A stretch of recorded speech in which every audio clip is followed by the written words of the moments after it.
Well, hello. Täna oleme tulnud siis Männiparki, ilusasse Männiparki. Teeme teile siin mõnesugused klipid.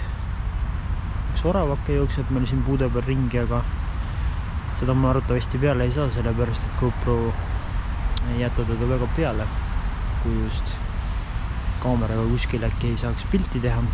Nii et täna teeme teile klippe juurde.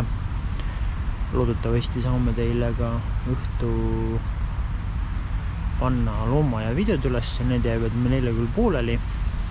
Jagasime 2 gruppi, 10 ja 10.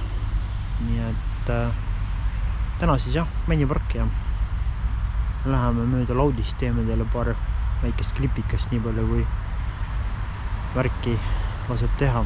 Nii et stay tuned ja nautige videosi.